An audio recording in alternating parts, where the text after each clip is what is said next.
Christine Neubauer mit Sauberholz vor der Hütten, Franzi Brostet schwanger mit Apfelschorle, Gülcan mit einer gescheiten Maß. DJ Ötzi knutscht Frau Sonja und auch Schauspiellegende Mario Adorf darf nicht fehlen. Auf der Wiesn herrscht der Promi-Ausnahmezustand.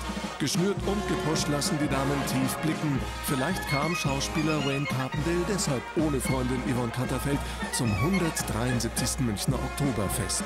Ich bin gerade erst angekommen. Also ich bin noch einigermaßen nüchtern und fühle mich hier auch noch relativ einsam, obwohl viele Menschen um mich herum sind. Aber ich gehe jetzt hoch zu unserem Tisch und dann haben wir, glaube ich, ein bisschen Spaß. Die Comedians Erkan und Stefan waren pünktlich auf der Wiesn und beim Händel verraten sie, wie sie sich auf die Gaudi vorbereiten. Ich wollte mir eine Standleitung legen lassen von einer großen Brauerei in München. Hat nicht funktioniert, keine Flatrate, aber ich habe Blasentraining gemacht, weil mitten aufs Klo gehen müssen ist das Schlimmste. ProSieben-Moderator Elton ist mit Kollege Simon Gose-Johann zum 3. Mal dabei und auch diesmal will er es wissen. Die 6 Maß vom Vorjahr sollen dieses Jahr getoppt werden. Und wie? Ich habe das Glück, in Anführungszeichen das Glück, dass ich halt sehr viel Gewicht habe und auch sehr schnell Fett verbrenne und Fett in mir habe. Das heißt, ich kann viel mehr vertragen als diese dünnen Heringe hier zum Beispiel. Das ist mein Vorteil.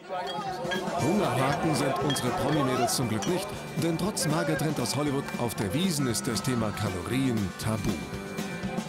Jeder, der mich kennt, weiß, dass ich nie aufs Essen achte. Ich esse das, worauf ich Hunger habe. Und die anderen Leute, das ist, ja, also langsam wird's krank. Ich meine, es ist mal eine Mordsgaudi hier und da machen wir auch mit. Und ich bin auch so ein Spaßvogel, das finde ich bin genau richtig, fühle mich total wohl hier. Und ach, da gehört einfach mal Leberkäsebrötchen auch dazu und ein Fass Bier.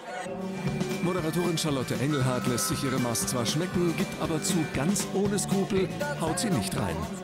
Für mich persönlich kann ich nur sagen, ich bin sehr froh, ich kann essen, was ich will, so viel ich will, wann ich will, wo ich will, mit wem ich will. Ich darf es nur nicht alles runterschlucken. Trotzdem sind unsere Promi-Damen in Sachen Kalorien recht entspannt, denn gerade hier sollte man vielleicht nicht anfangen, auf die Figur zu achten. Wenn das mal so 2, 3, 4 Kilo rauf und runter geht, ist mir das vollkommen egal.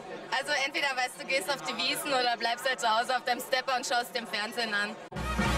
Na dann wünschen wir den Promis ein schönes Oktoberfest.